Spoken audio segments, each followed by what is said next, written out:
কি 26 তারিখ নিয়ে ভয় করতেছেন? অনেকে বলতেছে এই মাসে 26 তারিখে নাকি বাংলাদেশে কিয়ামত হবে। আবার অনেকে বলতেছে 26 তারিখে নাকি সবাই কোটিপতি হয়ে যাবে। আবার অনেকে বলতেছে 26 তারিখে নাকি আমাদের আপা চট করে ঢুকবে।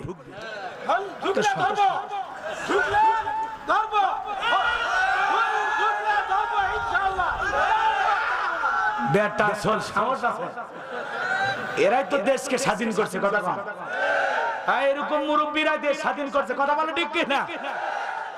এদিক খেয়াল করেন, শোনেন, ওনারা আসবেন না যাবেন এটা নিয়ে আমাদের মাথা ব্যথা নাই। তবে দেশ ছেড়ে যে মানুষ পালিয়ে যায় সহজে তারা দেশে আসে না, এটা একটু গুজব। এতই সহজ আসবে, কথা কয় না কে? আর যদি আসে উনি জানে না ওনার জায়গা কোথায় হবে, কথা কয় না কে? তো জানে না, এগুলো সব একটা চালবাজি, ধোঁকা, গুজব। কথাকে বোঝেন না? কি যে 26 তারিখ কিছুই হবে না, 26 সালেও কিছু হবে না ইনশাআল্লাহ। ভয় পাইন না, ভয় পাইন না। উনি বিভিন্ন দেশে যাওয়ার জন্য জায়গা খুঁজতেছেন, কিন্তু কোন দেশ থেকে গ্রিন সিগন্যাল পাচ্ছেন না, কোন দেশ ওনাকে জায়গা দিচ্ছে না। তাছাড়া কতদিন আগে লন্ডন আমেরিকায় যায় বসবাস করতো, আপনি থাকেন চলে গেলেন, কথা কয় না কে? আসলে ওনারা সারা দেশটা একেবারে ফাঁকা ফাঁকা লাগছে। আইন মন্ত্রীর কত আইনের পেঁয়াজ, এখন সে আইন মন্ত্রী আইনের ফাঁকি আটকে আছে। ঠিক পলক কত ঝলক দেখাইলো, বলে ইন্টারনেট বন্ধ করিনি, বন্ধ হয়ে গেছে। আবার একবার কয় স্যাটেলাইটে পানি ঢুকছে। এরা যে কত নাটক করতো, আল্লাহ এ সমস্ত নেতাদের হেদায়েত দান করেন। আরেকটু জোরে বলেন আমিন।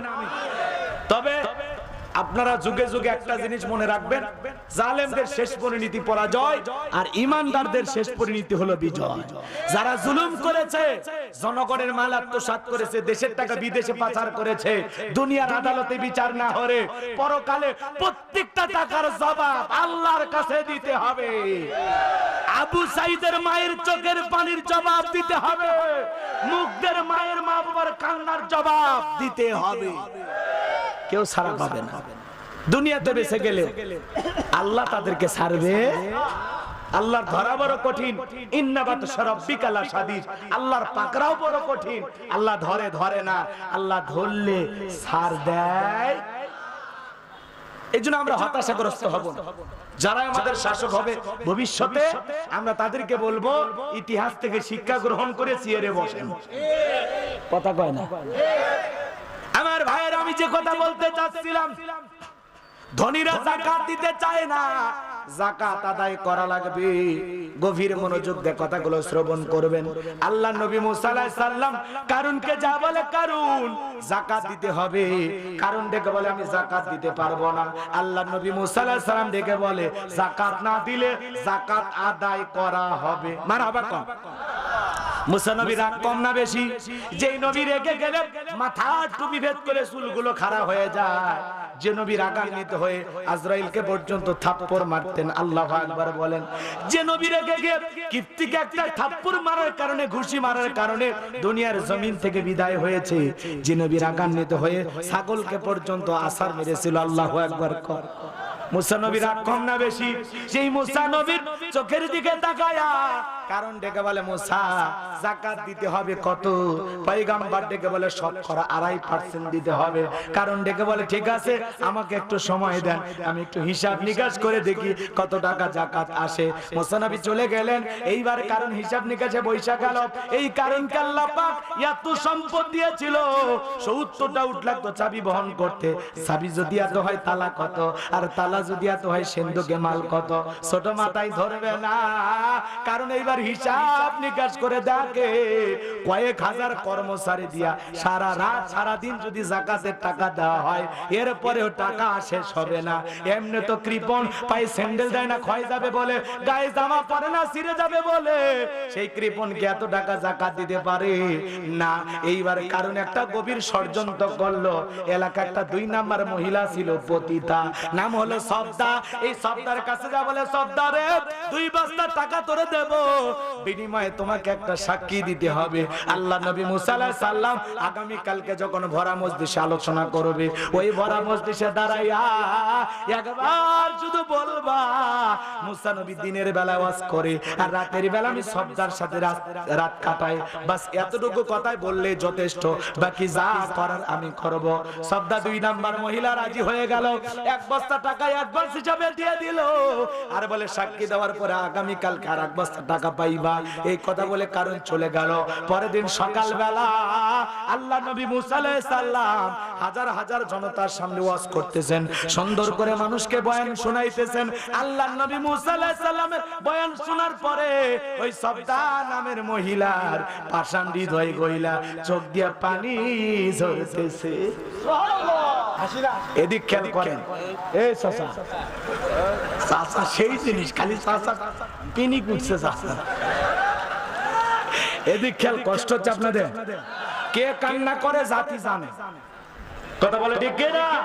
এই কান্না দিয়ে মানুষকে ভুলে কোনো লাভ নাই। শোনেন, এদিক খেয়াল করেন, জুলেখা নেকা কান্নার অভিনয় করে ডেকে বলে, এই ইউসুফকে ছেলের মতো দেখতাম, আজকে সুযোগ পাইয়া আমার ইজ্জতের দিকে হাত বাড়াইছে, আরেকটু দেরি হয়ে গেলে স্বামী গো আমার সর্বনাশ হয়ে যেত। আর মনে মনে ভাবে মরার স্বামী আসার সময় পাইনি। নেকা কান্না করে মিথ্যা তহমত দিয়ে ধর্ষণের আসামি বানাইয়া ইউসুফ আলাইহিস সালামকে 1 নয় 2 নয় 9.5 বছর জেল খাটাইছে। কথা বলেন ঠিক কিনা? এই জন্য বাজান গো আমার, এই মিথ্যা তহমত দিয়ে ধর্ষণের আসামি বানায়া কোরআনের পাকে আল্লামা সাইদি হুজুরকে 13 বছর জেলখানায় বন্দী করে রেখেছিল। অমুসলিম জানাজায় যা বলতেছে যে আল্লামা সাইদি অপরাধ করে, আল্লাহু আকবার বলেন। অমুসলিম যা বলতেছে, আল্লামা সাইদি 2 বার আমাদের এমপি ছিল, আমরা মনে হয় মায়ের কোলে ছিলাম। সুবহানাল্লাহ। 13টা বছর এই কোরআনের মুফাসসিরের কণ্ঠে কোরআন শুনতে পারি নাই। আজকে বাংলাদেশে 5 আগস্টে জনগণ বিজয় পেয়েছে, কিন্তু যদি আমরা কোরআনের পাখিকে পাইতাম, তার কণ্ঠ দিয়া আমরা কোরআনের কথা শুনতে পাইতাম। আমরা মাহরুম হয়ে গেলাম, তাকে হারিয়ে ফেলেছি গত 1 বছর আগে। দেখেন আল্লাহর কি খেলা, 1 বছরের মধ্যে যারা তাকে বিদায় করে দিলেন তাদেরও পতনের ঘন্টা বেজে গেছে। এই জন্য আল্লাহ তাআলা ফয়সালা করবেন আসমান থেকে, খামাকা আপনার আমার চিল্লায় কোনো লাভ নাই। যা হয়েছে কোন জায়গা থেকে? জোরে বলেন, কোথা থেকে? আসমান থেকে হয়েছে। আল্লাহ যে কয়দিন চেয়েছিল ক্ষমতায় ছিল, আল্লাহ চায় নাই, ওরা ক্ষমতায় নাই। কথা বলেন, আপনার আমার কিছুই নাই, যা করেছেন আসমানের মালিক করেছেন। আপনি আমি সামান্য একটু দৌড়ঝাঁপ করছি, হয়তো 2-1টা লাঠি নিয়ে রাস্তায় দাঁড়াইছি, নেই, তাছাড়া আপনি কি করছেন? কষ্ট হচ্ছে আপনাদের? হোক, সমস্যা নাই। সম্মানিত ভাইয়েরা আমার, তাহলে ইউসুফ আলাইহিস সালাম, এ যুবক, অন্ধকার রুম, গোপন কক্ষ পাওয়ার পরেও জুলেখার দিকে তাকায় নাই। এই জন্য যুবক তোমাদের উদ্দেশ্যে বলে যাই, জীবনে হাজারো ষড়যন্ত্রের ফাঁদ আসবে, ওই ফাঁদে পা যাওয়া যাবে না। নারীদের চক্রান্ত ষড়যন্ত্র বড় মারাত্মক। ওরা ছেলেদেরকে ভালোবাসে না, ওরা ছেলেদের মন নিয়ে খেলা করে। যে যত দামি গিফট করে তারে তত বেশি ভালোবাসে। একটা মেয়ে কয়েকটা সিম চালায় মোবাইলে, তুমি জানো না রে যুবক। এই জন্য খবরদার, অবৈধ প্রেম ভালোবাসা বিয়ের আগে করা যাবে। কোন নারীর ছলনার জালে, মায়ার জালে, প্রতারণার জালে পড়ো না। ফান্দে পড়িয়া বগা কান্ধেরে, একবার যদি নারীর ষড়যন্ত্রের জালে, চক্রান্তের জালে, মায়ার জালে, ভালোবাসার জালে জীবনটা যদি ফাঁসা যায়, পুলিশে ধরলে বাঁচবি, র্যাবে ধরলে বাঁচবি, কিন্তু এই কাল নাগিনীর সবল থেকে তোরা বাঁচতে পারবি না। এই জন্য বিয়ের আগে কোনো অবৈধ প্রেম ভালোবাসা করা যাবে। পিতামাতা পছন্দ করে বিয়ে দেবে যেখানে বরকত আছে, এ মুরব্বি দোয়া নিয়ে বিয়ে করো, মাতবাড়ি করিস না। 20 বছর বয়স হয়নি যুবক, বাড়িতে এসে বলে, আব্বা উত্তর পারে লাকিকে আমি কথা দিয়েছি, রাজি থাকলে 1 চাপড়, না হলে 2 চাপড়। কি দুষ্ট, চিন্তা করা। আব্বা বলে, বাবা আমরা হাজী বংশের লোক, আমাদের পরিবারে এরকম প্রেম প্রীতি করে কেউ বিয়ে করে না, তুমি একটু অপেক্ষা করো, আমরা প্রস্তাবের মাধ্যমে বিবাহের ব্যবস্থা করবো। না, আমার আর দেরি সহ্য হচ্ছে না। পরের দিন ভোর 5টায় খবর পাওয়া গেল ওই ছেলে আর মেয়ে হাত ধরে পালিয়ে গেছে ঢাকা শহরে, গার্মেন্টসে যায় চাকরি করে। 3 মাস পরে এদের ভালোবাসা জানলা ভেঙে পালিয়ে গেছে। একে অপরকার সহ্যই করতে পারে না। এ কথা কেন? রাত 12টা স্ত্রীর মোবাইলে মেসেজের সাউন্ডের মতো কো কো করে বেজে উঠছে। এই ছেলেটা ঘুমের ধান্দায় চোখ নাড়তে নাড়তে দেখে স্ত্রীর মোবাইলে লেখা উঠেছে বিউটিফুল।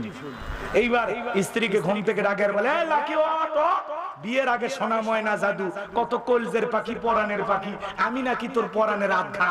এখন তো দেখি আর একজন মেসেজ দেয় বিউটিফুল। ও ঘুম থেকে ও। এইবার স্ত্রী উঠছে, এবার স্ত্রী তাকায় দেখে, ওরে স্বামী, লেখা উঠেছে ব্যাটারি ফুল আর তুমি বলো বিউটিফুল। তার মানে সন্দেহের চোখ দিয়ে তাকাইছে। কথা বলে ঠিক কিনা? কারণ যেই সংসারে সন্দেহ ঢুকে যায় ওই সংসারে আর শান্তি থাকে। এই জন্য বিয়ের আগে অবৈধ প্রেম ভালোবাসা করা যাবে না। পিতামাতা পছন্দ করে বিয়ে দেবে, মুরব্বীদের দোয়া নিয়ে বিয়ে করবা, দাম্পত্য জীবনে সুখ দেবেন কে? আর 3 বছর 6 বছর ধরে প্রেম করে, বিয়ের আগে প্রেম ভালোবাসা সব শেষ, বাসরাতে কয় তুই ঘুম পা। কথা কয় না। এই হলো এদের জীবন। এ কোন কোন যুবক প্রেম করো? হাত তোলো। করো, প্রেম করো। তুমি আসো। আর সাহস কি কয় আমি প্রেম করি? বিশ্ব প্রেমিক হইছে। আল্লাহ যুবকদের হেদায়েত দান করেন। জোরে বলেন আমিন। আবার পাগলা বাবারা আবার রাজপথে আন্দোলন করতেছে। এক মহিলা আবার বলতেছে, হুজুরদেরও মেলা অপরাধ, মেলা দোষ, শুধু মাঝারি সমস্যা, সমস্যা চতুর্দিকে, যাবেন কোন দিকে? তাদেরকে যখন আঘাত করতেছেন তারা মনে করে আঘাত আমাদের অস্তিত্বে আসছে, আমরা একটু পাগলামি করি, গাঁজা টাজা টানি, উল্টা পাল্টা জিকির করি। হ্যাঁ, এগুলো যদি বন্ধ হয় তা আমরা পাগল ছাগল যাবো কোথায়? আমাদের থাকার জায়গা নেই তো মাজার ছাড়া। তো এই জন্য এগুলো কঠিন ভাবে পরিকল্পনা করে কাজ করতে হবে। আমরা ডাইরেক্ট কোথাও গিয়ে আঘাত করব না। আইন শৃঙ্খলা বাহিনী আছে, প্রশাসনের ভাইরা আছে, তাদের সহযোগিতা নিয়ে কোথায় কুফরি হচ্ছে, কোথায় শিরিক হচ্ছে, কোথায় বেদাত হচ্ছে, কোথায় ভণ্ডামি হচ্ছে, কোথায় এই জিকিরের নামে রং তামাশা হচ্ছে, এগুলো আমরা কৌশল অবলম্বন করে বন্ধ করার চেষ্টা করব। কথা বলেন ঠিক কিনা? আমরা ভণ্ডামি বন্ধ করতে চাই, শিরিক বন্ধ করতে চাই, বেদাত বন্ধ করতে চাই। কথা বলেন ঠিক কিনা? মাজারগুলো যেন গাঁজা খাওয়ার আসর না হয়। মাজারে অনেক জায়গায় মসজিদ আছে, পাশে মাদ্রাসাও আছে, এগুলো আমাদের লক্ষ্য রাখতে হবে। এই জন্য আমরা খুব চিন্তা ভাবনা করে এগিয়ে যাব। যেখানে আসলে কোনো আল্লাহওয়ালা নাই, কোনো মাজারের ভিত্তি নাই, এমনি একটা আজগবি মাজার বেনে ব্যবসা খুলে বসে আছে, এরকম যদি হয়ে থাকে সেটা আমরা পরিকল্পনা অনুযায়ী প্রশাসনের মাধ্যমে এটা আমরা বন্ধ করার চেষ্টা করব। কথা কি বোঝা গেল? এই জন্য আমাদের এই উগ্রতা ছড়ানোর কোনো সুযোগ নাই। আল্লাহ পাক আমাদের সবাইকে সঠিক বুঝ দান করুন। একটু জোরে বলেন আমিন।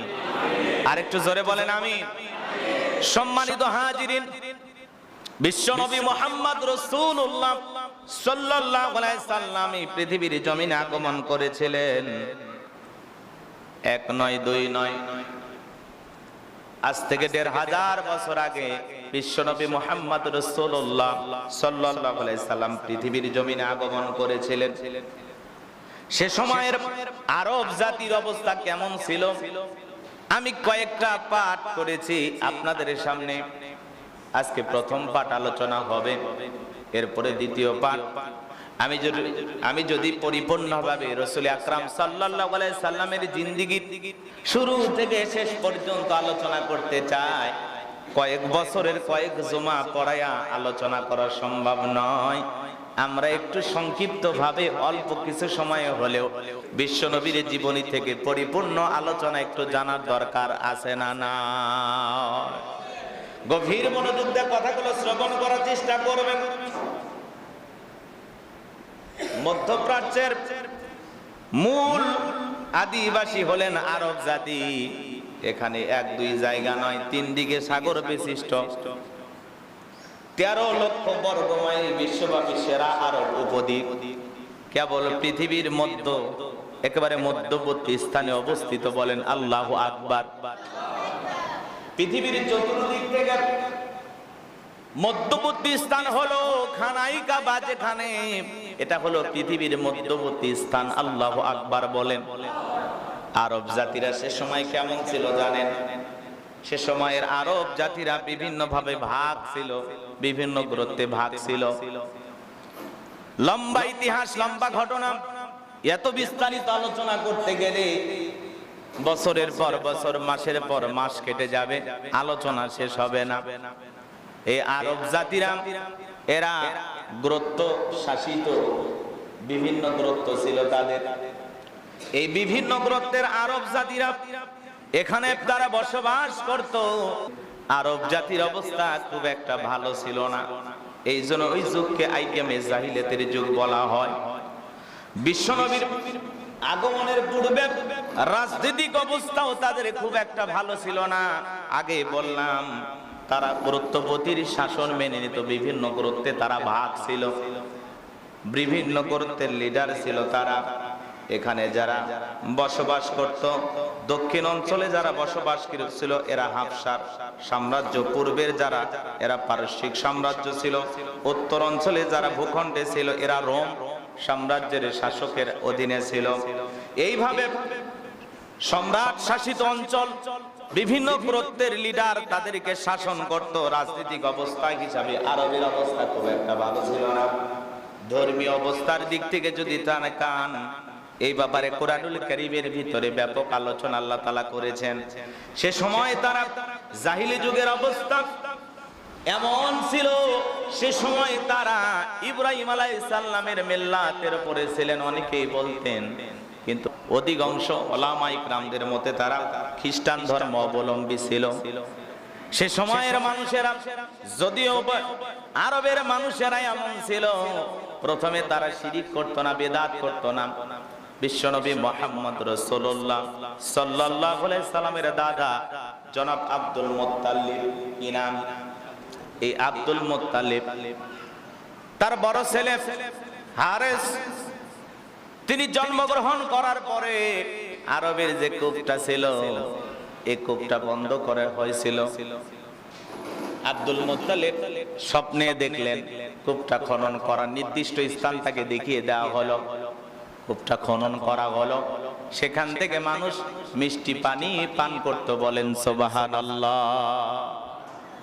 এখানে অনেক বিষয় নিয়ে মত পার্থক্য আছে। একজন শাসক ছিল, এই শাসক যাওয়ার পূর্বে জমজম কূপের ভিতরে এই গর্তটা, যে কূপটা ছিল, এটা বন্ধ করে দিয়ে গেছে। বিভিন্ন মাটি দিয়া, তরবারি দিয়া, অনেক কিছু জঞ্জাল, অনেক কিছু ফেলে দিয়া এর মুখটা বন্ধ করে দিয়েছিল। এটা আবার নতুন ভাবে এই জমজম কূপ খনন করেছিলেন বিশ্বনবীর দাদা আব্দুল মুত্তালিব।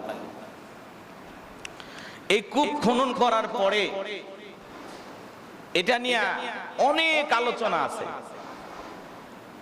সে সময়ে অনেকেই আব্দুল মুত্তালিবের পূর্বে যারা শাসনভার এবং গোত্র লিডার হিসেবে দায়িত্ব পালন করত, এদের মধ্য থেকে অধিকাংশ এরা শিরিকের ভিতরে নিমজ্জিত ছিল।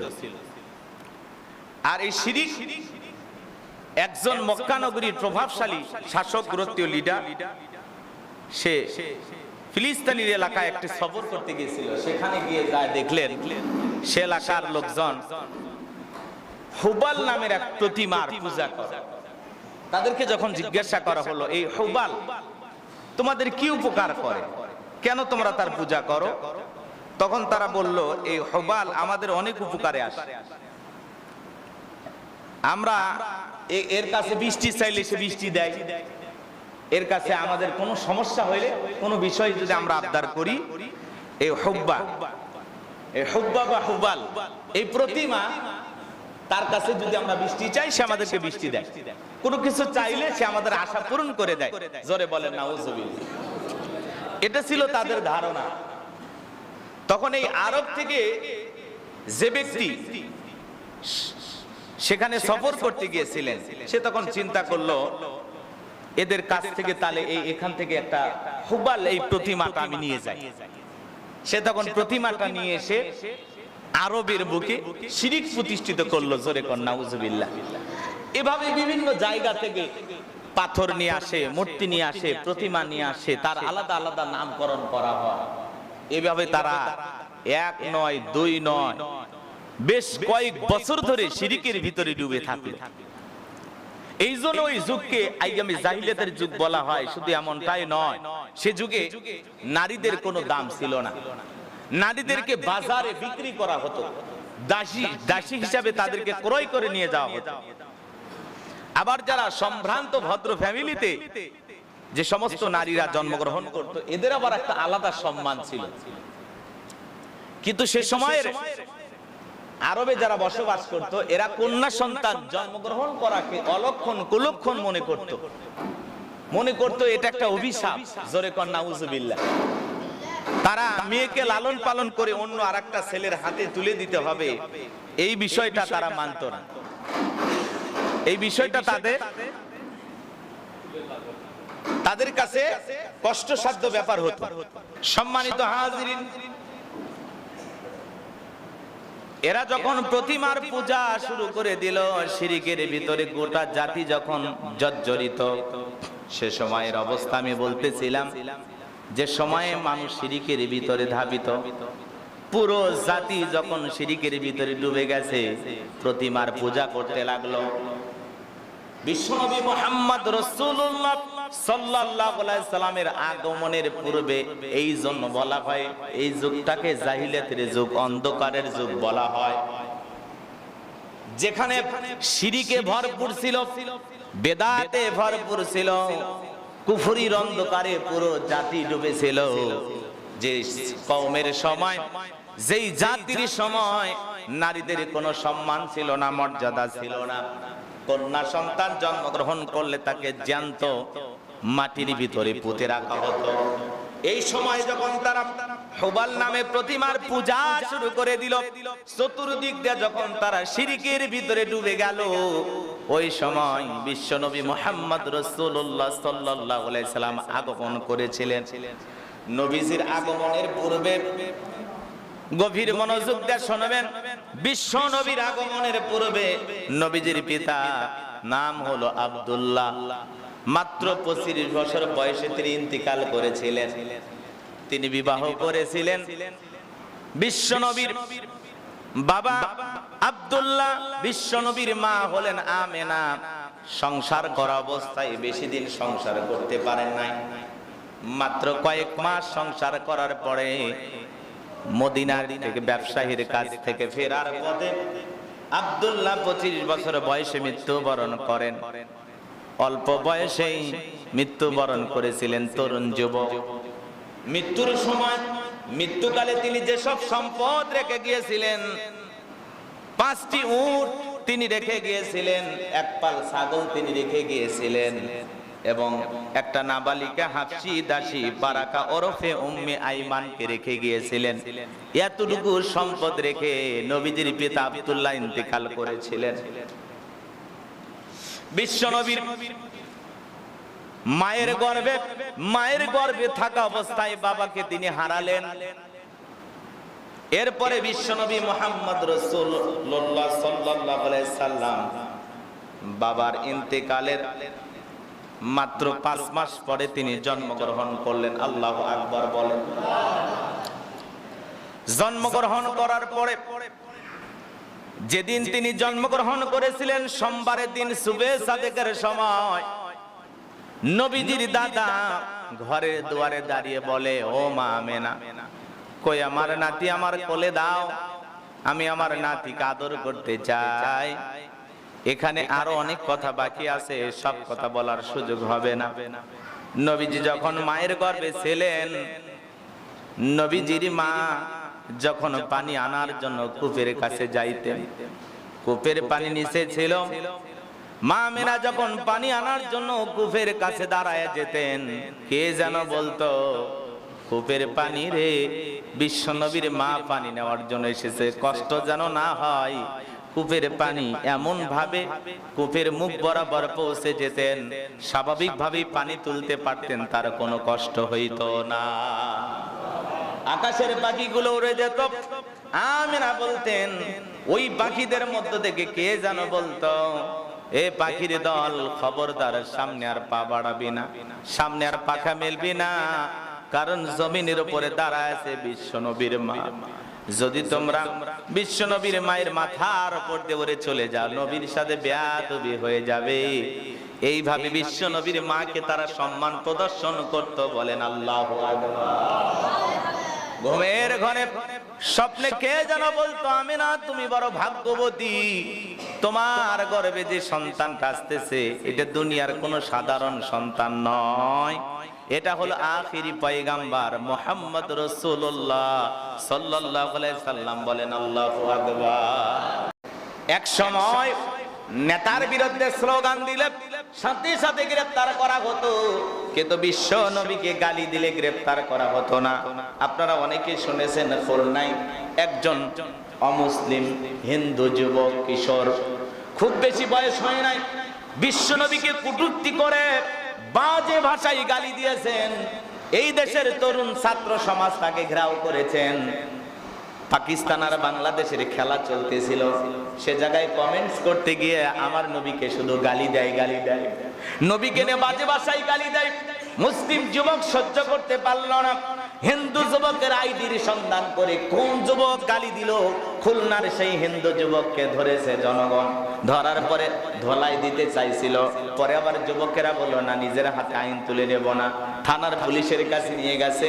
পুলিশের সামনে যা বলতেছে, তুমি আমার নবীকে কেন গালি দিয়েছ?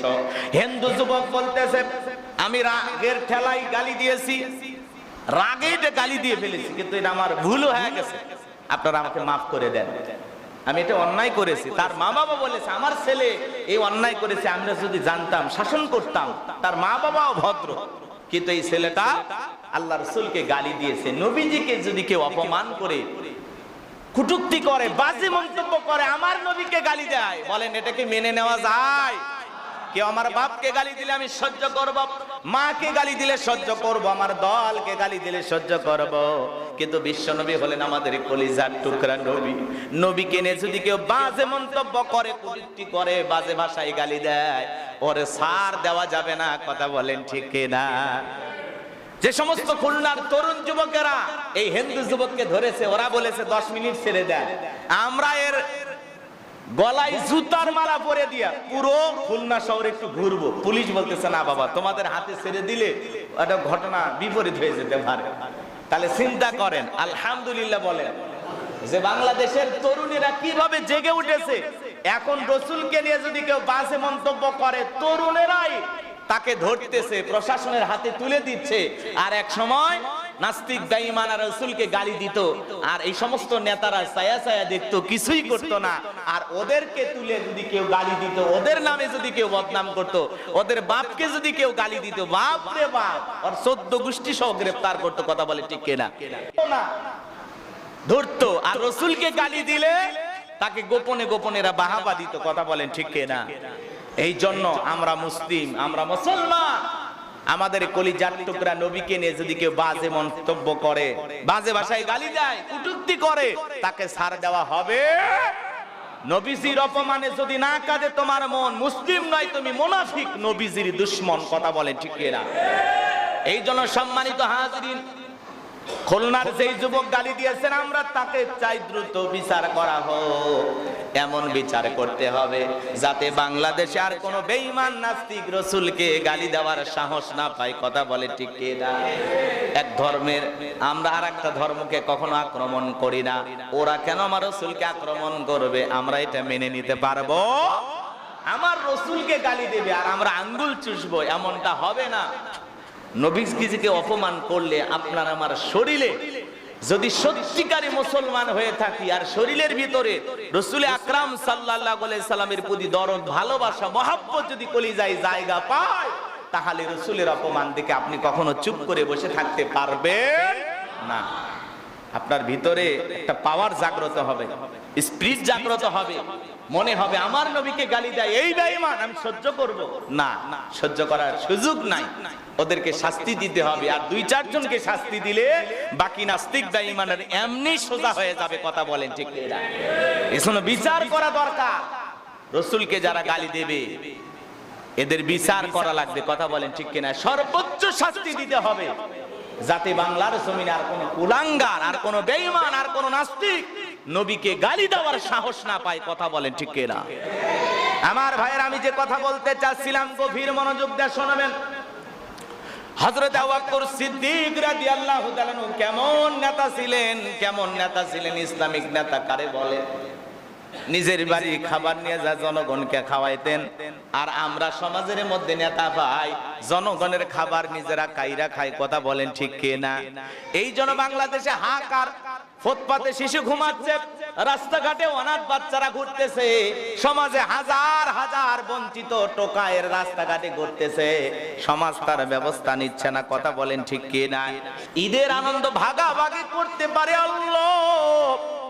আমি দোয়া করি আল্লাহ, আমার এই রাষ্ট্রের ভিতরে যতটা এরিয়া আছে, যতটা সীমানা আছে, আল্লাহ সবাই যেন শান্তিতে ঈদটা উদযাপন করতে পারে। সকলের ঘরে ঘরে ঈদের আনন্দ আপনি ছড়িয়ে দেন।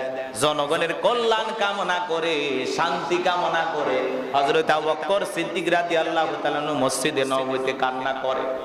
হযরত আবু বকর দোয়া করলেন। মুনাজাত শেষ হওয়ার পরে বাড়িতে যখন চলে আসলেন, প্রিয়তম স্ত্রী ডেকে বলে, স্বামী আমার, আগামী কালকে ঈদ হবে, তুমি রাষ্ট্রের খলিফা। ও স্বামী, কই বাড়িতে ভালো খাবারের ব্যবস্থা করবেন না? সন্তানদেরকে ঈদের পোশাক কি কিনে দেবেন না? আমাদের বাড়ি থেকে একটু ঈদের আনন্দ হবে না? হযরত আবু বকর ডেকে বলে, বিবি রে, যেই নেতা এখনো জানতে পারে নাই কার ঘরে খাবার আছে, কার ঘরে খাবার নাই, সেই নেতার বাড়িতে এত ঈদের আনন্দ করার কোনো প্রয়োজন নাই। হযরত আবু বকর সিদ্দিক রাদিয়াল্লাহু তাআলা প্রিয়তমা স্ত্রী ঘরের ভিতর থেকে কিছু জব আটা খেজুর বের করে নিয়ে আসলেন, স্বামীর হাতে দিয়ে বলেন, স্বামী, এগুলো বাজারে কোথাও বিক্রি করেন, বিক্রি করার পরে সন্তানদের জন্য ভালো পোশাক আর আমাদের জন্য একটু ভালো খাবার আয়োজন করেন। হযরত আবু বকর সিদ্দিক রাদিয়াল্লাহু তাআলা সমস্ত খাবার নিয়ে গিয়ে বাইতুল মালে জমা দিলেন।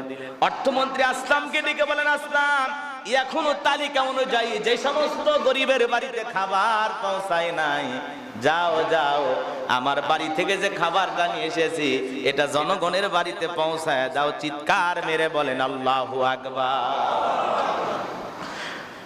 হযরত আসলাম তাই করলেন। তালিকা অনুযায়ী কয়েকটা প্যাকেট করে এই খাবারটা সেই সমস্ত গরিবদের ঘরে ঘরে পৌঁছায় দিলেন। নেতা কারে বলে? আদর্শ নেতা কারে বলে? ইসলামিক নেতা কারে বলে? ইসলামের খেলাফত যারা বুঝবে, আল্লাহর খলিফা যারা হবে, যারা এই সমাজের দায়িত্ব নেবে, যারা খেলাফতকে প্রতিষ্ঠিত করবে, কোরআনের সমাজ কায়েম করবে, তারা কেমন বিনয়ী মানুষ হয়, নিজের বাড়ির খাবার নিয়ে যায় জনগণকে খাওয়ায় যায়। সুবহানাল্লাহ বলে। আর আমাদের মুখের খাবার ওরা কেড়ে নিয়ে যায় আমেরিকায় বাড়ি করে, কানাডায় বাড়ি করে, দেশ বিদেশে মিলিয়ন বিলিয়ন ডলার পাচার করতে করতে দেশের 12টা বাজায় ফেলে, রিজার্ভ শূন্য হয়ে যায়। আর যখন বলা হয় নেতা, রিজার্ভ তো শেষ হয়ে গেল, বলে আমি কি সিবিএ খাইছি। কথা কন না কেন? জনগণের দুঃখ দুর্দশা না বুঝে এরা বড় বড় কথা বলতো। দেশের যতটা উন্নয়ন করেছে তার চাইতে বেশি ওরা দুর্নীতি করেছে। কথা বলেন না কেন? দুর্নীতি হয় নাই? কথা বলেন না কেন? দুর্নীতি হয় নাই? দুর্নীতি যে হয়েছে, কত ধরনের দুর্নীতি হয়েছে বলে শেষ করা যাবে না। এই সমাজের মানুষ তো আর মানুষ নাই, এখন অমানুষ হয়ে গেছে। আপনি ছাড়া আপা বাংলাদেশের কোনো বিকল্প নেই আপা। আপনি যেই বাংলাদেশকে যেখানে নিয়ে গেছেন আপা, আপা আপনি আপা আপনি আপা আমরা আবার শব্দ দেখি আপা, আপনি নিয়ে আপা লড়াই করবো কি আপা। শ্রদ্ধাবোধ, কি ভালোবাসা! আমি অবাক হয়ে গেলাম। এই যে আমাদের বাংলাদেশের সাবেক প্রধানমন্ত্রী শেখ হাসিনা পালিয়ে গেছেন, পদত্যাগ করেছেন। যাওয়ার পরে গতকালকে আপনারা দেখেছেন ইউটিউব, ইন্টারনেট মিডিয়ার মাধ্যমে বিভিন্ন চ্যানেলে তার একটি অডিও কল রেকর্ড ফাঁস হয়েছে। সাবেক প্রধানমন্ত্রী শেখ হাসিনার অডিও কল রেকর্ড ফাঁস হয়েছে। আর এপাশ থেকে যিনি কথা বলেছেন তার একান্ত দলীয় একজন কর্মী, এবং আমি বলতে পারি তার অন্ধভক্ত, যে পরিমাণে আপা আপা ডাকা শুরু করছে। এ নিজের বোনকেও এতবার আপা ডাকছে কিনা সন্দেহ আছে। আপা আপা আপা আপা আপনি টেনশন করবেন না, আপা আপনি ঘাবড়াবেন না, আপা আপনি টেনশন করবেন, আপা আপনি গেছেন বাংলাদেশের মানুষ শান্তিতে নাই, আপা আপা জনগণ এখন হারে হারে টের পাচ্ছে, আপা আপা জনগণ খাইতে পারতেছে না, আপা আপা আপা এতবার আপা বলছে। আহা কি আবেগ বলে আপা। আমরা থেমে নাই আপা, সোশ্যাল মিডিয়ার মাধ্যমে আমরা কাজ চালিয়ে যাচ্ছি আপা। আপা আমি যে পরিমাণে কাজ করে যাচ্ছি আপা, আপনি যদি দেখতে পাচ্ছেন আপা, আপনি তো ফেসবুক চালান না আপা, আপা আমি যদি আমার আইডি থেকে যে পরিমাণে আপনার পক্ষে আমাদের দলের পক্ষে কাজ করে যাচ্ছে আপা, আপনি যদি দেখতেন আপা, আপনি আমাকে বুকে জড়ায় নিতেন আপা। এইভাবে কথা বলতেছেন। আবার উপরে থাকা আমাদের সাবেক প্রধানমন্ত্রী শেখ হাসিনা, উনি বলতেছে টেনশন না, আমি বাংলাদেশের খুব কাছাকাছি আছি, যখন তখন চট করে বাংলাদেশে ঢুকে পড়তে পারি। কথা কয় না কেন? উনি আশায় আছেন, আমরাও চাই উনি আসুন। কথা কয় না? চান না? চাই। এ দেশ তার বাবা, এদেশে তার জন্ম, এদেশে থাকার তার অধিকার আছে। কোথায় থাকবে সেটা পরে কার হিসাব। কথা কি বলছেন না? কোথায় থাকবে এটা পরে কার হিসাব, কিন্তু উনি দেশে আসুক এটা আমরাও চাই। এভাবে অভিমান করে তার পদত্যাগ করে পালিয়ে যাওয়া ঠিক হয়নি। কথা বলেন না কেন? তার কোটি কোটি অনুসারী আছে, আমরা তো ভুলি নাই। আপনি কেমনি ভুলে গেলেন, কেন চলে গেলেন? কেউ তো বলে নাই আপনি আসেন। কথা কয় না? আসার দরকার আছে না নাই? তো উনি বাংলাদেশের খুব কাছে আছে, চট করে ঢুকে পড়বেন। উনি নিজে বলছেন যে কোনো মুহূর্তে আমি চট করে ঢুকে পড়ব। এই আশায় পুরো জাতি এখন অপেক্ষায় আছে যে আসলে উনি কখন আসবেন। রাগ করতেছেন আপনারা? তো সম্মানিত হাজিরিন, আমরা তার এই 10 মিনিটের ফোন আলাপে যে পরিমাণে আপা ডাক শুনতে পেয়েছি, এরকম তেলবাজ নেতার কারণে আজকে তার এই পরিণতি। কথা বলেন ঠিক না? হাইরে তেলবাজ, এতবার আফা আফা কইয়া মুখের ফেনা তুলে ফেলছে বেচারা। রাগ করতেছেন আপনারা? তো এই সমাজে যা চলতেছে এগুলো বললে অনেকে মন খারাপ করে, কিন্তু আপনারা তো এগুলো দেখতেছেন, নিজের চোখে দেখতেছেন, নিজের কানে শুনতেছেন। সমাজে এত বড় জুলুম অত্যাচার হওয়ার পরেও তারা বলতেছে বাংলাদেশের মানুষ শান্তিতে নাই, তারা থাকাতেই দেশের মানুষ অনেক শান্তিতে ছিল। এদেশের মানুষ এখন ঠিক মতো খাইতে পারতেছে না, না খেয়ে আছে। কি এগুলো কি বিশ্বাস করেন? হ্যাঁ? আর ডক্টর ইউনূস সাহেব, তিনি নাকি কয়েক হাজার কোটি টাকা কর ফাঁকি দিয়েছেন এই গ্রামীণ ব্যাংক, এগুলো নানান কথা তিনি ওই ফোন আলাপের মাধ্যমে বলেছেন। তো যাই হোক, আমরা এতটুকু বলতে চাই, উনি যে ওনার যত কথা বলছেন সব কথার আমার একটা কথাই ভাল লাগছে, সেটা হলো উনি চট করে বাংলাদেশে ঢুকবেন। এটা আমি খুব গ্রহণ করেছি, এই কথাটাকে আমি মেনে নিয়েছি। আমিও চাই উনি বাংলাদেশে আসুক। এ দেশের মানুষ তাকিয়ে আছে। উনি এই যে দীর্ঘদিন হয়ে গেল, 1 মাস পার হয়ে গেল, বেচারা কোন অবস্থায় আছে চেহারাটা আমরা দেখতে পাচ্ছি না। কথা বলেন ঠিক কিনা? আরে প্রতি ঘন্টায় ঘন্টায় যারে দেখতাম, আজকে সেই মানুষটা 1 মাস হয়ে গেল, সে কেমন আছে দেখতেও মনে চায়। কথা বলেন ঠিক কিনা? তার প্রতি আমাদের আবেগ আছে, মহব্বত আছে। উনি আসুক, এদেশের জনগণ ওনাকে দেখতে চায়। সম্মানিত হাজিরিন, উনি শর্ট করে ঢুকে পড়বে বাংলাদেশে, এই কথাটা বলার পিছনে কিন্তু কারণ আছে। কারণ পৃথিবীর কোন দেশ ওনাকে জায়গা দিতে রাজি না। কথা কয় না কেন? সাবেক প্রধানমন্ত্রী শেখ হাসিনাকে পৃথিবীর কোন দেশ জায়গা দিতে রাজি না।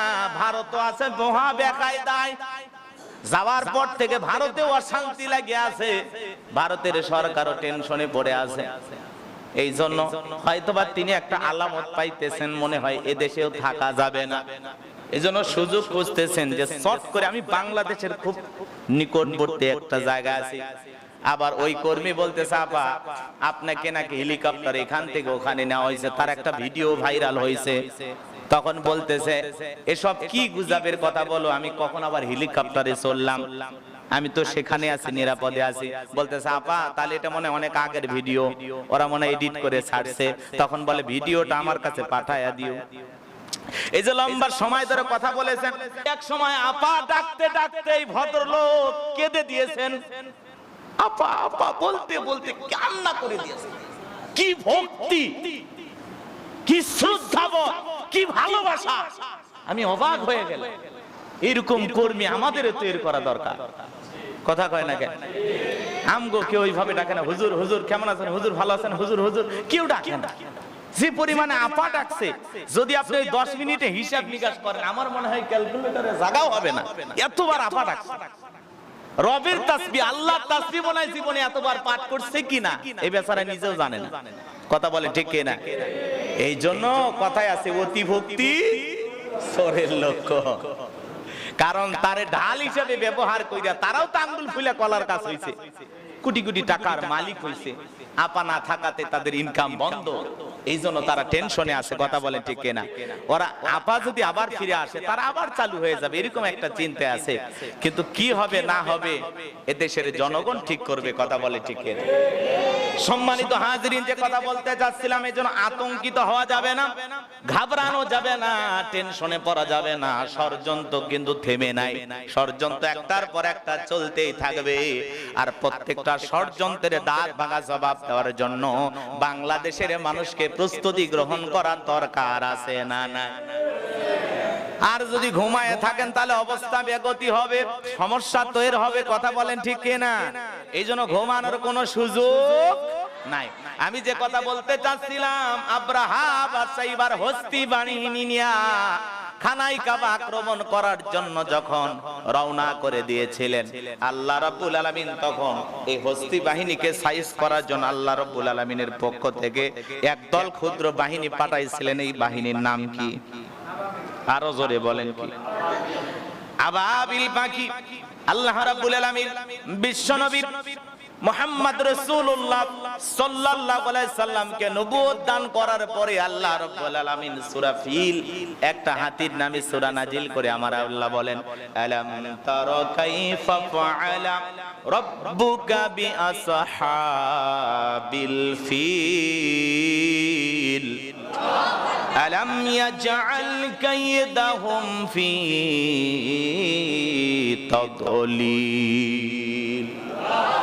নবী, তুমি কি দেখোনি তোমার রব সেই হস্তি বাহিনীদের সাথে কি রূপ আচরণ করেছিল? তিনি তাদের চক্রান্ত ব্যর্থ করে দিয়েছিলেন। নবীর জন্মের 50 থেকে 55 দিন পূর্বের ঘটনা রাসূল কি জানেন? ঘটনা শুনেছেন, কিন্তু তিনি তো দেখেননি। এই জন্য আল্লাহ তাআলা স্মরণ করিয়ে দিয়ে বলতেছেন, ও নবী, আপনি কি জানেন? আপনি দেখেননি সেই হস্তি বাহিনীর সাথে আপনার রব কি আচরণ করেছিল?